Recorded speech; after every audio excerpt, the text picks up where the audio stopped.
Well, as you mentioned, you were almost traded for Sean Elliott, and happily the trade fell through. I gather you zipped back to Houston pretty quickly. But then at the end of your time in Houston, after the couple of championships, you were traded to the Phoenix Suns. Right. Giant change for you, I'm sure. You ended up playing again, though, with some very smart basketball players in Phoenix. Yeah, I went to Phoenix, and it was different. You know, Phoenix is one of those run and gun teams, no defense. So all my life, high school, college, my first couple of years in NBA, it was a defensive-minded oriented team. So we go in there, I'm looking at these guys like, where's the defense? I said, we're not going to outscore anybody. So it was a difficult transition for me because you come in, you thinking everybody's defensive-minded, but you got Danny Manning, one of the greatest college players ever. You know, the late, great Wayman Tisdale, one of the best scorers ever in college. And then you got KJ. You got all these guys who like to score, but none of them are known for defense. I'm like, man, we was getting beat by 20, 30 points a game. Like, and we started talking about offense. I'm like, where's the defense, man? We getting beat by 30. So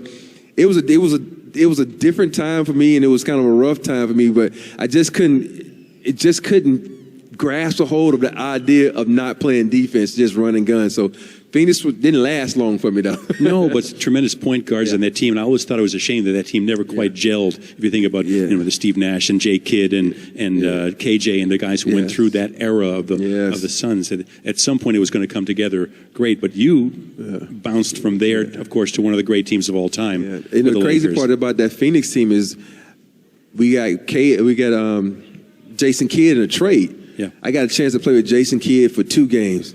My scoring average went up by 10 points because that guy will find you. So when he was like one of the best point guards I ever played with because he got me to rock. He got everybody to rock, not just me, but he got everybody to rock in a position to be good. And that's what you need, a guy to put you in a position to make you better. And Jason Kidd was wonderful at that. But then, I only played 2 games with him. I got shipped off to the Lakers, which was with, Shaq, Eddie Jones, Nick Van Exel, Kobe Bryant. It was a great team we had there. And let's talk about that for a second.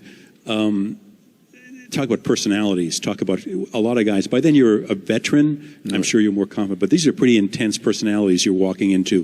What was that transition like for you? Yeah, the transition to the Lakers was different because you had a lot of young personalities. So they was trying to find their way. We had at one point we had 5 All-Stars on the team, and then even got beat in the first round of the playoffs because each one had strong individual mentalities. And like these kids don't know who Nick Van Exel, but one of the best point guards probably played the game too. Strong mentality. He's going to either his way or the highway. Then you had Eddie Jones, one of the best 2 guards, and you have Shaq, who all, congratulations him being inducted next, in 2 weeks? 3 weeks. Yeah, 3 weeks. So you got a guy like, then of course, that guy, what's his name, last name, Bryant, first name? That kid. That guy, that kid, just retired. But, you had a lot of individuals, and in the first couple of years there, everybody was like individuals.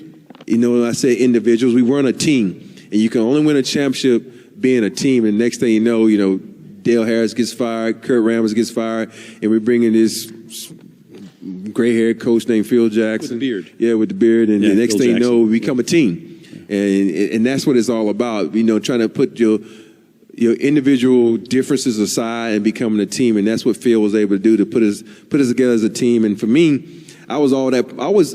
I call myself Switzerland because I can get along with anybody on the team as long as you work hard. And that was that guy, myself, Rick Fox, Brian Shaw. We were the voices of reason on that team where all these egos came into play where we was like, listen, that's not important. I said, you can get everything you need once you win a championship. And that you have to have voices of reason on teams like that. Hello everyone, I spend a lot of time trying to get you guys nice videos, so please subscribe to this page, and please subscribe to my second page. The link to my second page is in the description section. Thank you.